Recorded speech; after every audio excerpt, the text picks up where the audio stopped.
여러분, 새 달력이 나오면 그 새 달력을 손에 쥐면 제일 먼저 여러분들은 무엇을 하십니까? 저희 아이들이 어렸을 때, 지금 아니고요, 어렸을 때 새 달력이 나오면 아이들이 제일 먼저 하는 것이 있었습니다. 그건 뭐냐면 달력을 한 장 한 장 돌리면서 거기에서 공휴일을 찾아요. 왜 공휴일을 찾을까요? 여러분, 공휴일 찾아봤자 뭐합니까? 공휴일이 어디 도망칩니까? 달력이 다 있을 거예요. 365일 중에 하나겠죠. 그런데도 아이들은 달력에서 공휴일을 찾아요. 아이들이 찾는 게 정말 공휴일일까요? 아니에요. 아이들이 진짜 찾는 것은 공휴일이 아니라 학교 안 가는 날을 찾는 거예요. 그러니 공휴일인데 그 공휴일이 주일로 딱 겹쳐져 있으면 어떻게 되는 겁니까? 아이들 속상해요. 나라 잃어버린 것처럼 한숨 쉬어요. 물론 지금은 대체 공휴일이 있어서 괜찮죠. 근데 그때는 그랬다는 거예요. 그럼 공휴일을 확인하고 나면 아이들은 이제 더 이상 새 달력을 안 볼까요? 아니요. 그때부터 하는 일이 있습니다. 일단 빨간 펜을 들어요. 그리고 빨간색을 칠하기 시작합니다. 아무데나 칠하는 거 아니죠? 어디다 칠합니까? 학교 가는 날인데도 불구하고 공휴일이 아닌데도 불구하고 칠해요. 그날들이 어떤 날이죠? 주로 먼저 자기 생일 챙겨요. 막 별표도 해요. 그리고 엄마 아빠 생일, 어렸을 때 그랬다는 얘기예요. 그리고 결혼기념일 뭐 이런 것들 막 챙겨요. 물론 뭐 표시만 해놓고 뭐 선물은 안 줘요. 뭐 지금은 뭐 여러분들 뭐 BTS, 블랙핑크 뭐 이런 뭐 썸 타는 누구 얘기해서 거기 생일 막 이렇게 적죠. 이거 우리 교회, 우리 집안 얘기 아니고요. 그래, 우리 애들한테 확인하지 마십시오. 제가 설교하면은 늘 확인하시는 분들이 있대요. 저 들어가면 핍박당해요. 여러분, 이렇게 평범한 휴일도 아니고 공휴일도 아닌 거에다가 색칠을 하기 시작하면은 그날은 어떤 날이 될까요? 특별한 날이 돼요. 아니, 특별한 날이면은 24시간이 25시간 됩니까? 아니요. 365일 똑같은 날이에요. 근데 365일 중에 단지 평범했던 하루가 색칠하는 순간 적어도 우리 집에선 특별한 날로 옷 입어요. 왜 그렇습니까? 메멘토라고 했죠. 색을 칠하고 나면 그 달력을 볼 때마다 그 날이 특별하게 기억되고, 아, 그날이네를 우리에게 알려준다는 거예요. 여러분, 이스라엘에게도 붉게 색칠된 밤이 있었어요. 그래서 도저히 잊을 수 없는 밤, 아니 잊어서는 안 되는 밤. 그 밤은 이전과 다른 날들과 다를 것이 없었던 평범한 365일 중에 하루였어요.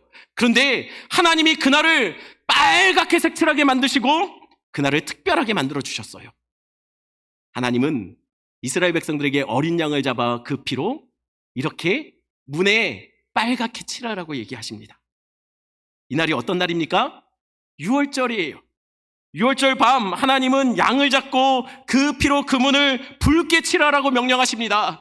그날 이후에 이날은 이스라엘 백성들에게 잊어서는 안 되는 날, 잊을 수 없는 날이 돼요. 출애굽기 12장 21절 22절 말씀, 21절 제가 읽고 22절 읽어주십시오. 모세가 이스라엘 모든 장로를 불러서 그들에게 이르되 너희는 나가서 너희의 가족대로 어린 양을 택하여 6월절 양으로 잡고 우슬초 묶음을 가져다가 그릇에 담은 피에 적셔서 그 피를 문 임방과 좌우 설주에 뿌리고 아침까지 한 사람도 자기 집 문 밖에 나가지 말라.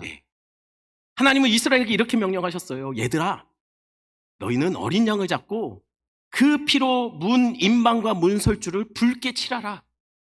문 임방은 문의 가로목입니다. 문 설주는 좌우에 있는 문의 세로목이에요. 그러니 하나님은 이스라엘에게 그 문에서 가로목과 세로목을 붉게 어린 양의 피로 칠하라고 명령하신 거예요. 마치 십자가가 가로목과 세로목이 있는 것처럼. 근데 그 피를 무엇에 적셔서 문을 칠하라고 말하고 있죠? 우슬초 묶음이에요. 아니, 왜 우슬초 묶음일까요? 여러분, 하나님은요 6월절이나 모든 절기를 아주 디테일하게 설명하세요. 왜 그럴까요? 그 안에 하나하나 하나님께서 메시지를 담는 거예요. 어떤 메시지요? 우리가 잊어서는 안 되는 메시지. 그러면 왜 우슬초일까요? 아니, 그냥 다른 아무거나 막 끊어서 하면 안 되나요? 그 이유는 복잡하게 생각하지 않으면 간단합니다. 그 이유는 왜 그러냐면요. 우슬초가 붓대용으로 쓰기에 참 좋아요. 이게 우슬초인데요. 일단 가지가 많죠. 그리고 줄기에 보면은요, 털이 많아요. 그래서 물이나 여러 액체 종류들을 흡수하는 데 참 좋아요. 그래서 딱 붓대용으로 좋습니다. 그래서 하나님이 우슬초에 적셔서 칠하라고 명령하신 거죠. 근데 그 이유만 있을까요? 단지 붓하고 붓대용으로 좋아서. 여러분, 영적으로 생각하면요, 우슬초는 당시의 사람들에게 정결함의 상징물이었어요. 실제로 고대 근동에서는요, 우슬초를 균을 제거하는 소독제로 씁니다. 상처나 있거나 이러면은 막 그 균 없애려고 소독제로 쓴다는 거예요. 또 염증 제거를 위해서도 사용돼요. 그러니 우슬초는 정화, 정결의 의미였습니다. 하나님이 여러분 왜 우슬초를 그러니까 하라고 했을까요? 유대인들은 정결 예식에 우슬초를 이렇게 사용해서 정결 예식을 치르기도 했습니다. 그러니 우슬초로 어린 양의 피를 적셔서 뿌리라고 한 이유는 무엇일까요? 그 이유는 그 집에 속한 사람의 죄악과 부정함을 제거하는, 정결하게 만드는 일종의 정결 예식의 하나처럼 이것을 주었다라는 것이에요. 지금 이스라엘 백성들 단지 문을 예쁘게 장식하는 것이 아니라 이것을 통해서 그 집안에 있는 부정함, 더러움, 죄악들을 씻어낸다는 하나의 상징적인 행동이었다는 것이죠. 그럼 이렇게 우슬초로 피를 적셔서 문에 가로목, 세로목을 칠하고 나면 그 뒤에 뭐 할까요? 피를 다 칠했습니다. 그 다음에는 뭐 할까요? 그 다음에는 집 안에 들어가서 문을 걸어 잠그고 집콕해야 됐어요. 제가 어렸을 때는요, 한국에 야간 통행 금지가 있었어요. 혹시 기억하시나요? 기억나시는 분은 옛날 사람이세요. 전 굉장히 어렸을 때 통행 금지가 있었는데요. 그러면 혹시 몇 시부터 몇 시까지 통행 금지였는지 혹시 기억나십니까? 밤 12시부터 새벽 4시까지였어요. 그래서 그 시대를 살았던 삶의 애환과 정서를 잘 담아내서 만들어진 노래가 있죠. 여러분 들으시면 아실 만한 노래입니다. 제가 한번 불러볼까요? 동동 동대문을 열어라, 남대문을 열어라, 되면은 문을 닫는다. 12시가 되면 문 닫는데요. 그래서 그랬다나 봐요. 확인되진 않았습니다. 제가 인터넷에 맞나? 정말? 찾아보니까 그렇대요. 다시 말하지만 확인된 건 아닙니다. 아니, 그런데 여러분 돌아다니지 말라고 한국 사람들이 안 돌아다니고 그러나요? 한국 사람들 그렇게 말 잘 듣는 사람들 아니잖아요. 근데 그때는 진짜 12시 넘으면 거리가 썰렁했어요. 돌아다니는 사람이 없었어요. 왜죠? 사람들이 안 돌아다니지만 그때부터 돌아다니는 사람들이 있었죠. 누굽니까? 경찰들이요. 단속 경찰들. 이때 돌아다니다 잡히면 어떻게 되는지 혹시 기억나십니까? 이렇게 됩니다. 경찰서에 이렇게 그 통행금지 시간이 끊길 때, 해제될 때까지 이렇게 잡아두는 공간이 있었대요. 저는 안 걸려봐서 몰라요.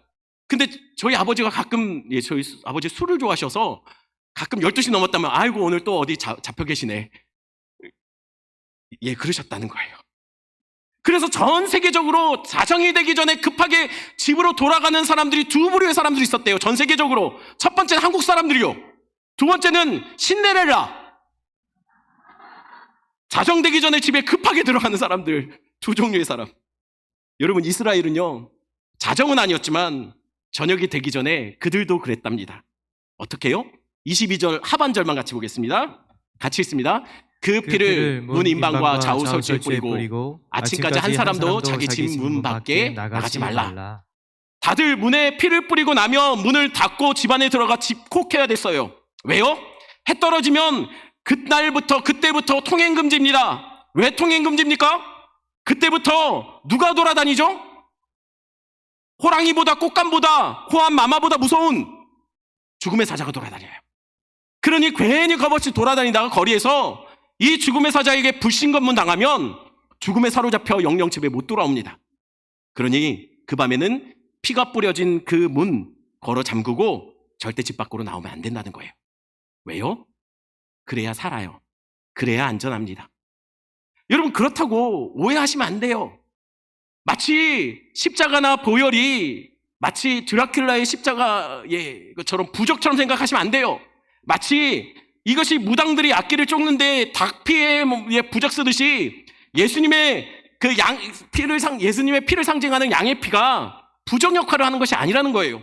여러분, 그러면 이 양의 피는 왜 바를까요? 부적이 아니면? 이건 영수증이에요. 양의 피는 영수증입니다. 영수증이 왜 영수증이죠? 값이 지불되었다는 것을 증명하는 게 영수증이죠. 죽음의 사자는 지난주에도 이야기했듯이 애굽 사람들의 집도 이스라엘 집도 다 갔어요. 안 간 거 아니에요? 다 갔습니다. 그러나 이스라엘 집은 안 들어간 거예요. 왜요? 양의 피를 보고 부적을 본 듯이 무서워서 안 들어간 것이 아니라 양의 피를 보고 여기는 이미 죽음이 값으로 치러졌구나. 여기는 이미 대가 지불이 있었구나 라고 생각하고 그냥 넘어간 거예요. 여러분, 여기에 구원의 비밀이 있어요. 하나님이 지금 유월절을 통해서 예수 그리스도의 구원이 어떻게 이루어지는지를 우리에게 설명하고 있다는 거예요. 성경은 분명히 말합니다. 죄의 삭은 뭐라고요? 사망입니다. 그리고 의인은 없나니 하나도 없다라고 말해요. 그럼 우리도 죄인입니다. 그러면 우리도 죄의 값을 치러야 돼요. 어떤 값으로요? 죽음으로요. 그래서 애굽 땅에도 죽음의 사자는 애굽 사람의 집에도 갔고 이스라엘 사람들의 집에도 갔습니다. 모두 찾아갔어요. 왜요? 갸니까. 여러분, 이스라엘 백성들이 과연 애굽에서 여러분 하나님의 백성으로 살았을까요? 이스라엘 백성들이 애굽 땅에 있는 애굽 백성들하고 다르게 살았을까요? 아니요, 그렇지 않았을 거예요. 똑같았어요. 그들 하나님 잊어버렸어요. 여러분, 모세가 하나님의 이름으로 갔을 때 그들을 거부했어요. 심지어는 광야로 나갔을 때는 그들은 금송아지도 만듭니다. 여러분, 이스라엘 백성도 애굽 땅에서 똑같이 우상 숭배하고 똑같이 하나님 모르는 삶, 강팍한 삶을 살았습니다. 그러니 다 갸들이에요. 그러니 그 밤에 죽음의 저주, 그 저주가 애굽 사람들, 이스라엘 사람들 모두 다 찾아가서 모두 다 죽여야 마땅합니다. 왜냐면 다 하나님 앞에 강팍했으니까요. 그런데 희한하죠? 그 밤에 죽음의 사자가 애굽 전역을 돌며 애굽 사람들 집에 들어가서 생명을 취했지만 이스라엘 사람들을 보면서는 그냥 지나쳤어요. 왜 그렇습니까? 영수증이 있었거든요. 이미 다 지불됨. 무엇이요? 어린 양이 죽어서 거기에 피가 묻어 있어요. 여기는 생명이 이미 값이 치러졌구나. 그거 보고 그냥 지나친 거라는 거예요. 죽음의 저주가 그래서 그 집을 침투해 들어가지 못한 겁니다. 여러분, 우리도 마찬가지예요. 우리도 죄인이고 우리도 마땅히 죽어 마땅합니다. 하지만 그 죽음의 저주가 우리 안에 들어오지 못합니다. 왜요? 예수의 생명이 이미 값치러졌기 때문이에요. 노아의 홍수 때도 그랬잖아요. 노아의 가족들도 똑같이 죽음이, 그때 당시에 물은 죽음의 상징이었어요. 물에 던져졌습니다. 죽음의 물에 똑같이 던져졌어요. 그런데 노아와 가족들은 그 죽음의 저주에서 침몰되지 않고 가라앉지 않고 건져집니다. 모세도 다른 아이들과 똑같이 물에 던져져요. 그런데 그 죽음의 물에 그는 죽지 않고 다른 아이들과는 다르게 건져집니다. 이게 어떻게 가능했죠? 노아와 모세의 그냥 죽음의 물에 던져진 것이 아니라 역청으로 두껍게 덮여진 방주와 갈대 상자에 담겨져서 죽음의 물에 던져졌기 때문이에요.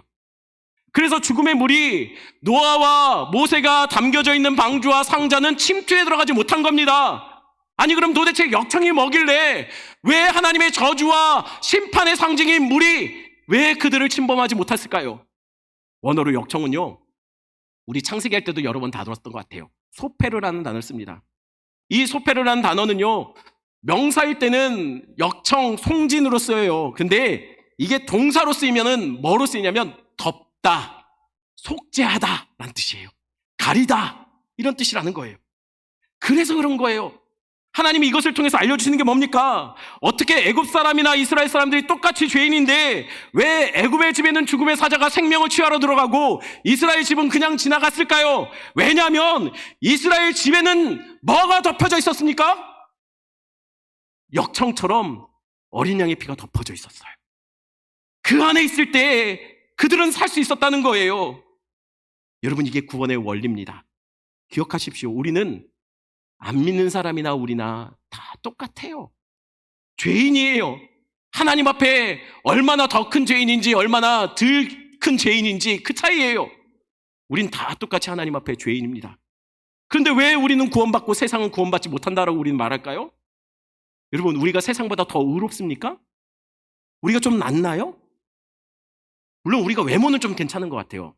우리 교회 성도들 보니까 여러분, 우리가 그들보다 더 의롭거나 괜찮지 않습니다. 세상에 우리보다 의롭고 괜찮은 사람들 많아요. 여러분, 이스라엘 괜찮은 백성입니까?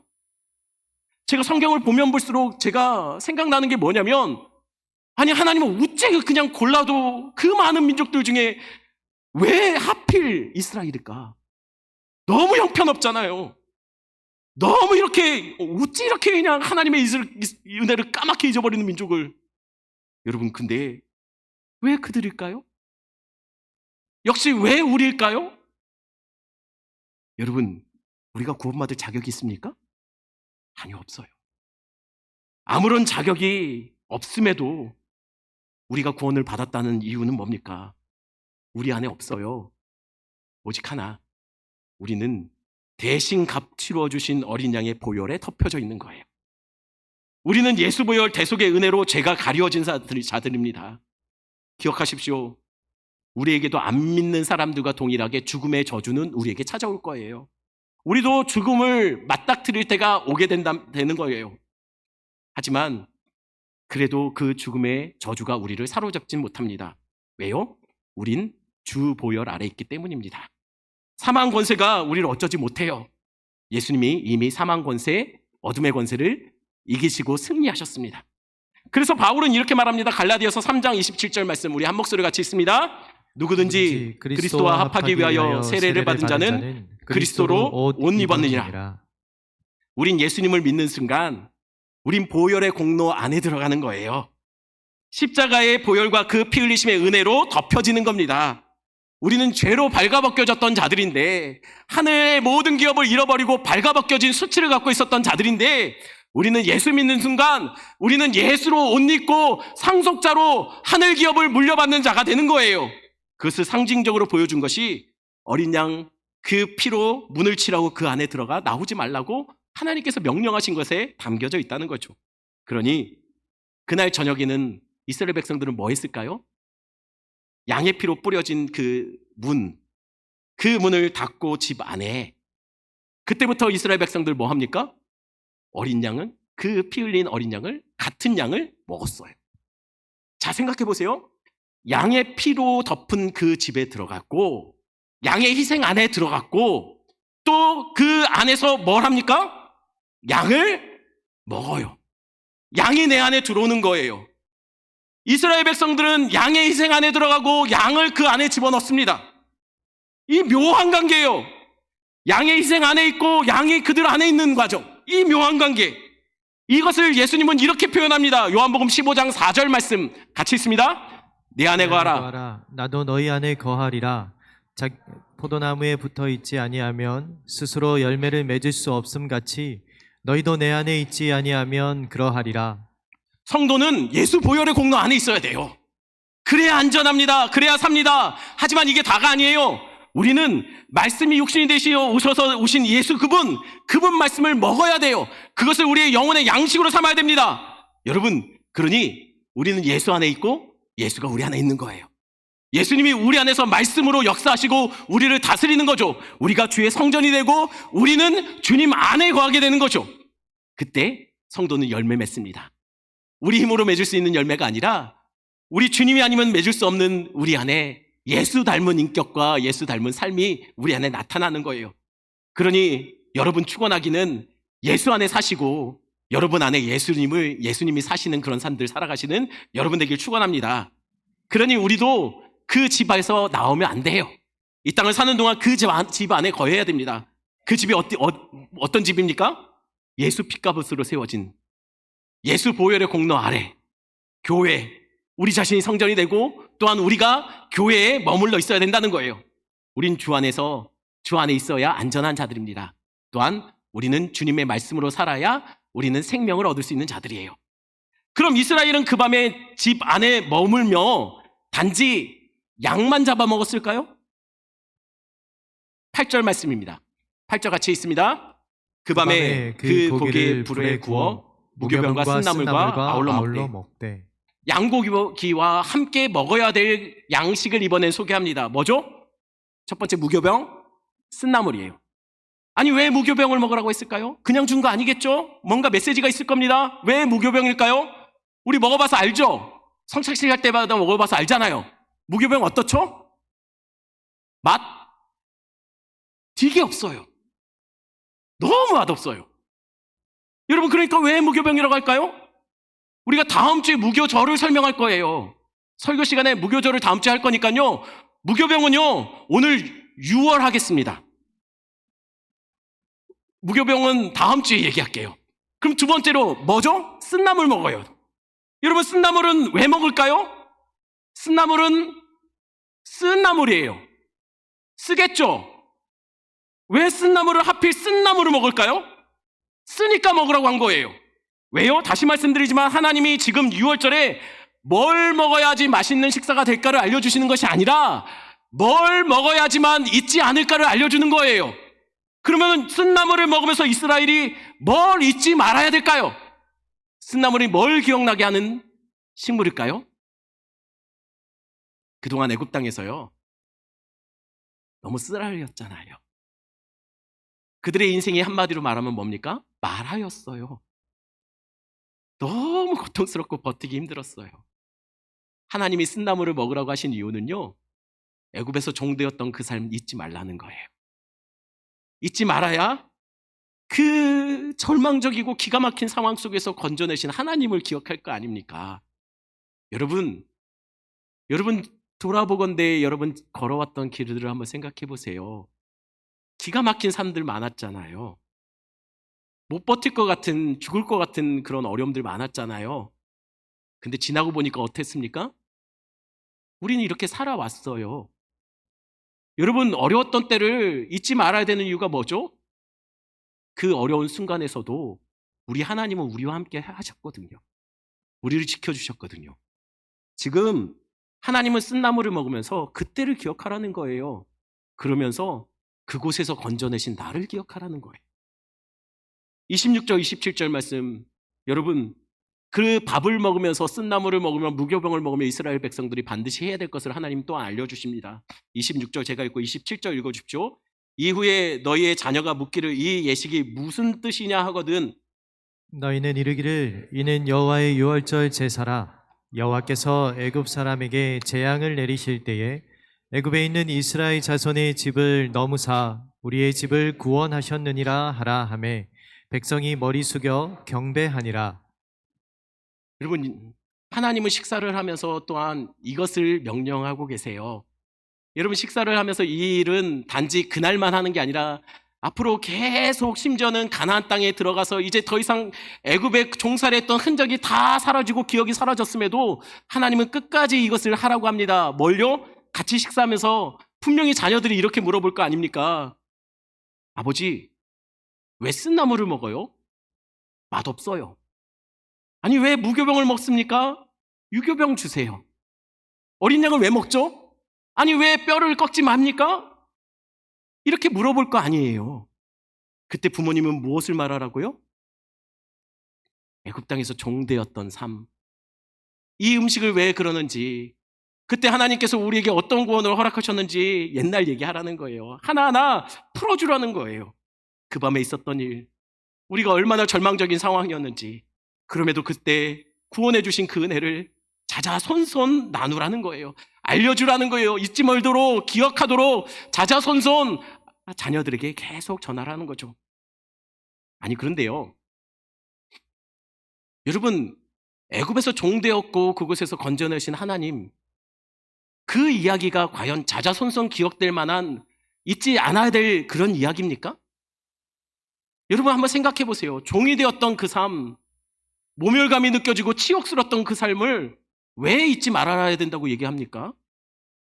이전에도 한번 제가 말씀드렸던 것 같아요. 여기 족보 집에 없는 분들 없죠? 그럼 여러분 족보가 여러분들을 누구라고 말합니까? 여러분 족보에 여러분들은 어떤 누구 가문이라고 얘기하고 있습니까? 혹시 자자손손 마당 쓸고 냇가에서 빨래하셨던 노비 집안 있습니까? 족보에 우리는 자자손손 노비였다. 없죠? 혹시 여기에 조선에서 유명한 백정 가문 계십니까? 산적, 화적대 없나요? 분명 있었을 텐데. 여러분 모르긴 몰라도 다들 여러분 족보에서는 여러분이 양방 가문이었고 왕족 가문이었을 거라고 얘기할 거예요. 족보상으로는 그렇죠. 저희 아내와 저도 저희 아내가 예전에 늘 말해요. 조선시대에 당신 나 만났으면 우리 집 마당 쓸었을 거라고. 다들 양방 가문이고 다들 왕족이지 않습니까? 아니 그런데 이상하지 않습니까? 다들 양반이고 왕족 가문이면 도대체 그 많은 양반집 빨래는 누가 다 했을까요? 양반집 그 넓은 마당은 누가 다 쓸었을까요? 그 소와 돼지와 여러분 누가 다 잡았을까요? 다 왕족이고 다 양반이면요. 우리 모두는요 자신들의 조상이 왕족이고 양반이라고는 말하지만 노비고 천한 신분이었다는 것은 자자손손 알리고 싶어 하지 않아요. 그런데 왜 이스라엘은 자자손손 우리는 애굽 땅에서 종이었다라는 것을 왜 계속 알리는 걸까요? 왜 기억하게 하는 걸까요? 부끄럽잖아요. 숨기고 싶잖아요. 흑역사잖아요. 여러분 사실 그러기 때문에 더 알려야죠. 왜냐하면 종이었던 우리를 진짜 아무것도 아닌 사람 취급도 받지 않았던 우리를 하나님께서 구원하시기 위해 애굽을 흔들어 대셨으니 이게 얼마나 놀라운 은혜입니까? 그래서 그 저녁을 잊으면 안 된다고 말하는 거예요. 아니 하늘의 하나님이 무엇 하나 아쉬울 것 없는 하나님이 종의 몸을 입고 이 땅에 오셨어요. 왜요? 우리 만나겠다고요. 우리가 절망 속에 고통 속에 그렇게 종되어 사는 것을 두고 볼 수가 없어서 우리 하늘의 하나님께서 종의 몸을 입고 이 땅에 오셔서 우리를 거기서 건져내시기 위해서 오셨다는 거예요. 이게 은혜지 않습니까? 심지어는 그 하나님께서 우리같이 소망 없는 인생들을 위해서 피 흘려 십자가에서 죽으셨습니다. 그리고 거기에서 발가벗겨 주셨어. 수치를 당하셨어. 여러분 이게 말이 됩니까? 하나님의 아들 생명으로 우리가 건져진 겁니다. 이게 웬 은혜입니까? 여러분 초대교회 성도들은요 그래서 그 은혜를 잊지 않기 위해서 몸부림쳤어요. 초대교회 성도들은요 예수 믿는 것 때문에 핍박당하고 억울함당하고 매맞고 갇히고 가족들이 뿔뿔이 흩어지면 흩어질수록 더욱더 그들은 몸부림치며 이 은혜를 붙잡으려고 노력했어요. 그래서 그들이 뭘 했냐면 365일을 색칠하기 시작했어요. 예수로. 지금 화면에 띄워진 게 교회력입니다. 교회력은요 온전히 예수 그리스도의 탄생, 예수 그리스도의 고난당하심, 예수 그리스도의 부활, 예수 그리스도의 이름으로 오신 성령 그 이야기들로만 가득 색칠해놨어요. 1년 365일 52주간이 예수님의 탄생과 그의 사역과 고난당하심과 그의 부활과 그로 인해서 보내진 성령으로 가득 색칠해진 겁니다. 하루도 평범한 날이 없었어요. 다 예수와 상관 있는 날, 예수를 잊을 수 없는 날. 그렇게 초대교회 성도들은 하루하루를 예수로 색칠하며 몸부림치며 예수를 잊지 않으려고 몸부림쳤다는 거예요. 특별히 고난주간이 되면 자신의 즐기던 삶의 즐거움들 다 멈추고 금식하며 예수 잊지 않으려고 묵상하고 그 앞에 엎드렸다는 거예요. 아니 그런데 십자가가 기억할 만한 이야기인가요? 로마 사형틀 중에 가장 흉악범위도 올라가는 사형틀이에요. 그 안에 발가벗겨져서 수치당하고 죽으신 로마 입장에서는 흉악범 중에 한 명이었던 예수님. 여러분 초대교회 성도들은 그거 잊지 않겠다고 몸부림치고 그것을 1년 내내 색칠하며 그 예수를 새겨가고 예수로 물들여갔다는 거죠. 여러분 그게 자랑할 만한 사건입니까? 네, 그게 우리에게는 자랑할 만한 사건이에요. 세상 사람들에게는 그게 미련하죠. 어리석은 것처럼 보이죠. 하지만 십자가는 우리에게 지혜고 능력입니다. 왜요? 마지막에 우리를 살렸잖아요. 우리 자리에 그분이 올라가셨고 그분 자리에 우리가 서게 된 게 십자가 아닙니까? 그래서 그분이 죄인처럼 죽었고 죄인이었던 원수되었던 우리가 예수님처럼 하나님의 자녀로 서게 된 거 아닙니까? 여러분, 하루하루 살아가는데 어렵고 힘든 삶들 살아가시는 분들 많을 거예요. 하루하루가 아침에 일어나면 눈 떠지기 싫은 분들이 계실 거예요. 눈 떠지면 제일 먼저 한숨부터 나오시는 분도 있을지도 모르겠어요. 하루하루 살아가는 것이 아니라 버티듯이 살아가시는 분들이 있을 겁니다. 재정적인 어려움, 여러 가지 상처와 아픔들로 하루하루가 고통스럽고 그래서 절망으로 잿빛으로 색칠해 가시는 분들 이곳에 있을 겁니다. 그런데 기억하셨으면 좋겠어요. 초대교회 성도들은 매 맞고 죽임당하고 흩어지고 모멸감당하고 감옥에 갇히고 예수 믿는 이유 하나만으로 그럴 때마다 그들은 더욱더 예수 잊지 않기 위해 몸부림쳤고 1년 365일을 예수로 색칠해 갔다는 거예요. 여러분들도 하루하루 예수님으로 색칠해 가시는 여러분 되기를 축원합니다. 특별히 우리 전도축제를 준비하고 있습니다. 우리가 예수로 물들었으면 좋겠어요. 우리가 담뿍 예수로 물들어서 주변의 사람들이 우리 때문에 동일하게 예수로 물들어가는 그런 올 가을은 그런 계절이 되었으면 좋겠습니다. 우리 말씀 생각하시면서 우리 찬양 같이 할까요?